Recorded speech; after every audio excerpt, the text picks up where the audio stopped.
Hai guys, selamat berjumpa kembali dengan channel novel populer viral kesayangan Anda ini. Saat ini admin ingin menghadirkan sebuah novel yang alur ceritanya sangat menarik dan seru. Novel ini berjudul Kaisar Agung Seni Bela Diri. Sebelum mengikuti keseruan ceritanya, mohon bantuan kalian untuk subscribe, like, dan share video-video yang ada di channel ini. Selamat menikmati.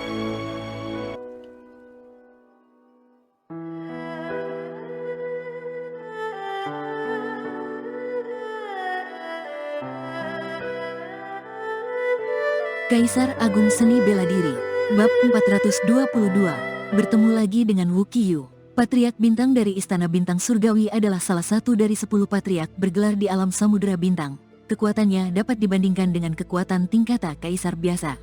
Dia melarikan diri dengan menggunakan kekuatan bintang kekaisaran, kecepatannya jauh lebih cepat daripada sayap roh. Dalam sekejap, sosok Patriark Bintang sudah lenyap di Cakrawala. Beberapa tahun yang lalu, dia memimpin orang-orang mengejar dan membunuh Luo Xiu, hampir membuatnya tidak bisa melarikan diri.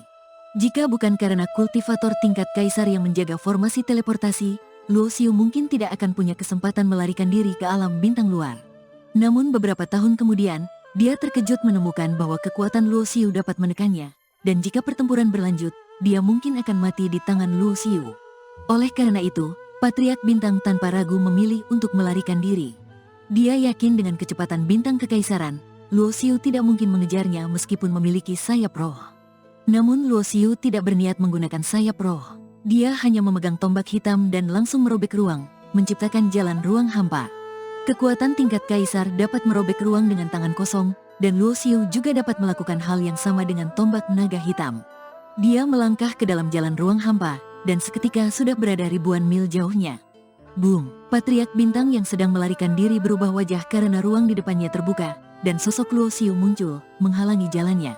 Luo Xiu, aku, Patriark Bintang baru saja ingin berbicara, tetapi Luo Xiu tidak mau mendengarkan. Dia langsung menyerang dengan tombaknya dan memukul dengan segel kematian surgawi. Patriark Bintang segera menggunakan kekuatan bintang kekaisaran untuk bertahan.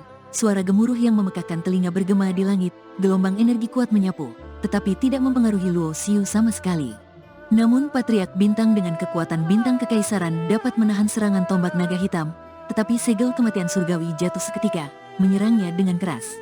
Bang! Tubuh Patriark Bintang terpukul seperti terkena petir, terbang ke belakang seketika.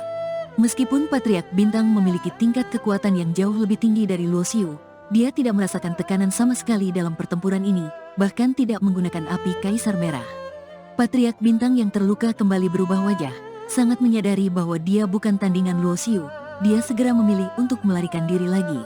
Luo Xiu mengejar dengan tenang. Setiap langkah yang diambilnya mengandung keajaiban hukum ruang. Tidak peduli seberapa cepat Patriark Bintang melarikan diri, jarak antara mereka tetap sama. Boom! Ruang itu hancur. Luo Xiu menyerang lagi. Kilauan tombak hitam berbentuk naga mencapai ratusan mil, segera mengejar Patriark Bintang di depan.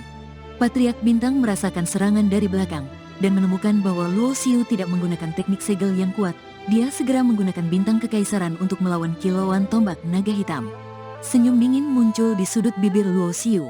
Tepat sebelum kilauan tombak naga hitam berbenturan dengan bintang kekaisaran, kilauan tombak itu tiba-tiba lenyap, dan langsung muncul di depan Patriark Bintang.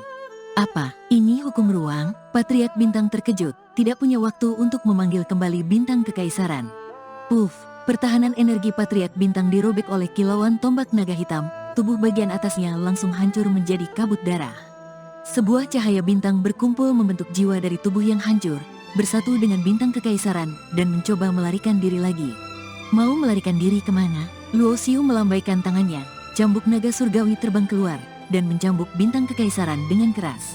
Ah! Jiwa Patriark Bintang menjerit menyedihkan. Cambuk naga surgawi ini khusus menyerang jiwa. Meskipun terlihat mencambuk bintang kekaisaran, sebenarnya menyerang jiwa di dalamnya, membuat Patriark Bintang terluka parah. Luo Xiu, jika kamu membunuhku, itu berarti kamu melawan istana bintang surgawi. Alam Samudera Bintang yang besar ini tidak akan ada tempat bagimu untuk berlindung. Jiwa Patriark Bintang berteriak marah. Lelucon, saat istana bintang surgawi dan tempat suci lainnya bekerja sama untuk mengejarku, mereka sudah menjadi musuhku. Luo Xiu mencibir, kamu mengejarku sebelumnya. Sekarang mati di tanganku adalah takdirmu. Cambuk naga surgawi mencambuk lagi, suara keras terdengar, dan jiwa Patriark Bintang benar-benar hancur, lenyap. Luo Xiu mengambil cincin penyimpanan dan bintang kekaisaran dan menyimpannya. Kamu benar-benar membunuh Patriark Bintang? Dari ruang kosong, suara terkejut terdengar. Luo Xiu mengangkat matanya dan melihat sosok muncul. Senior Patriark Api, mata Luo Xiu menyipit. Orang yang muncul ternyata adalah Patriark Api Wu Qiyu. Dalam beberapa hal, Patriark Api Wu Qiyu memiliki kebaikan padanya. Jika bukan karena dia, Luo Xiu mungkin tidak akan mendapatkan kesempatan untuk berlatih di wilayah suci, dan kemajuan kekuatan serta hukum tidak akan secepat ini.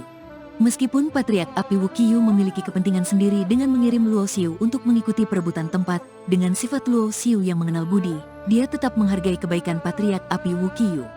Selain itu, dalam beberapa kejadian kemudian, Patriark Api Wu Qiyu juga menjaga Luo Xiu. Apakah senior datang untuk menangkapku atas nama keluarga Kaisar Bela Diri Wilayah Selatan? Tanya Luo Xiu. Wu Qiyu menggelengkan kepalanya dan tersenyum. Jika aku datang untuk menangkapmu, bagaimana aku bisa melihat Patriark Bintang dibunuh olehmu? Pandangan Wu Qiyu jatuh pada Luo Xiu. Merasa terkesan, tidak kusangka dalam beberapa tahun yang singkat, kamu sudah mencapai level ini. Nada bicara Wu Qiyu mengandung kekaguman dan keterkejutan. Dalam waktu yang begitu singkat, Luo Xiu telah berkembang dari seorang pemuda yang dikejar-kejar menjadi seorang kultivator yang mampu membunuh Patriark Bintang. Kecepatan peningkatan ini benar-benar menakjubkan.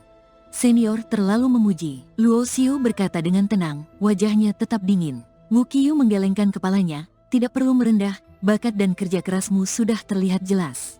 Melihatmu hari ini, hatiku merasa sangat puas. Luo Xiu tidak berkata banyak, dia tahu, Wu Qiyu tidak datang hanya untuk berbasa-basi. Kemunculannya pasti memiliki tujuan tertentu. Jika senior bukan datang untuk menangkapku, ada apa yang bisa kubantu? Luo Xiu langsung ke pokok permasalahan. Aku datang untuk meminta bantuanmu. Ekspresi Wu Qiyu menjadi serius. Dengan kekuatanmu saat ini, sudah sangat luar biasa.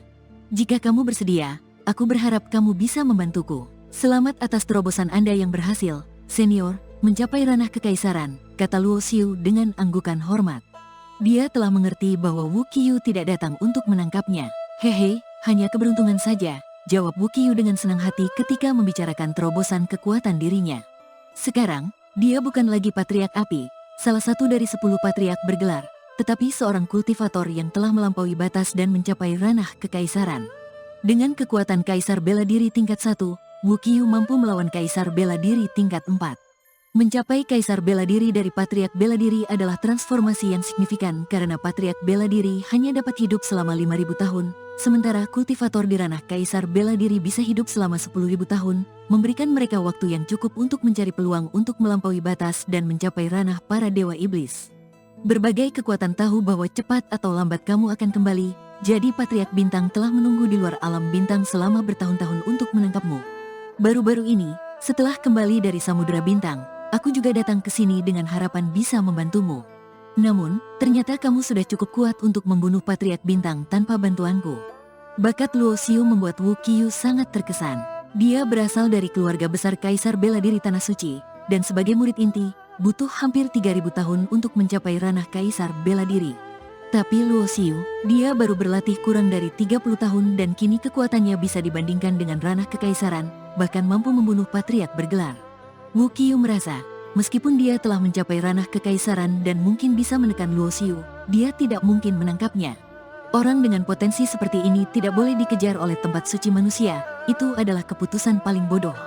Namun, Wu Qiyu juga memahami bahwa tempat suci hanya mementingkan kepentingan mereka sendiri. Slip giok yang didapat Luo Xiu sangat penting, baik bagi iblis maupun manusia, semuanya menginginkannya untuk diri mereka sendiri. Apa rencanamu? Tanya Wu Qiyu. Meskipun kekuatanmu sekarang luar biasa, 4 tempat suci abadi di alam Samudera Bintang semuanya memiliki para dewa iblis yang menjaga mereka. Jika mereka turun tangan, kamu tidak akan bisa menahan. Bukan hanya tempat suci manusia, ras iblis dan Mo Center juga memiliki kekuatan tingkat kaisar dan dewa iblis. Jika kamu kembali, kamu tidak akan bisa lolos. Luo Xiu tahu semua ini, tetapi dia memiliki alasan untuk kembali. Berbagai kekuatan telah menghancurkan tanah suci lautan awan untuk mencarinya. Yan Xiruo mungkin dalam bahaya besar. Yan Yuer adalah wanita yang dicintainya, dan dia tidak bisa membiarkan klan Phoenix memaksanya menikah dengan pangeran suci klan Phoenix. Terima kasih atas perhatian Anda, senior, tetapi saya harus kembali, kata Luo Xiu dengan tegas. Wu Qiyu menghela napas, jika kamu mau memberikan slip giok itu kepadaku, aku bisa menjamin keselamatanmu. Pada akhirnya, Semua kekacauan ini berakar pada slip giok yang ditinggalkan oleh Dewa Perang Surgawi Huang Tian. Luo Xiu tahu bahwa Wu Qiu mengatakan ini bukan untuk merebut slip giok, tetapi untuk memberinya jalan keluar. Kekuatan lain juga pernah mengatakan hal serupa, tetapi Luo Xiu tahu bahwa jika dia benar-benar menyerahkan slip giok, mereka pasti tidak akan berhenti mengejarnya karena dia sudah tahu isinya. Kekuatan yang mendapatkan slip itu pasti tidak akan membiarkannya hidup. Tapi Wu Qiu berbeda. Jika dia mengatakan akan melindungi, dia pasti akan melindungi. Namun, Wu Qiu hanyalah seorang kekaisaran. Apakah dia benar-benar bisa melindungi Luo Xiu? Terima kasih atas niat baik Anda, senior, kata Luo Xiu sambil memberi hormat. Kemudian dia terbang menuju tempat teleportasi. Melihat Luo Xiu menolak usulannya, Wu Qiu tidak mengatakan apa-apa lagi. Bahkan jika dia memiliki kekuatan untuk menangkap Luo Xiu, dia tidak akan memaksanya. Ada banyak kultivator bela diri di alam ini, tetapi beberapa memiliki prinsip dan batasan sendiri. Sebelumnya, ketika Luo Xiu membunuh Patriark Bintang, beberapa kultivator kekaisaran yang menjaga formasi teleportasi menyaksikan semuanya. Para kultivator kekaisaran ini tidak menghalangi Luo Xiu, mereka membiarkannya mengaktifkan formasi teleportasi dan menghilang. Di ujung timur alam Samudera Bintang terdapat lautan tak berujung, rumah bagi berbagai makhluk buas, yang merupakan wilayah kekuasaan klan monster. Manusia menguasai daratan luas, sedangkan klan monster menguasai lautan tak berujung. Klan iblis menguasai jurang iblis di selatan.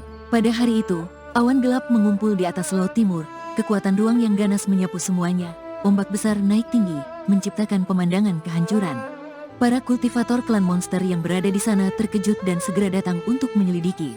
Tuan Longming, seorang pria berwajah aneh dengan jubah perak terbang di udara.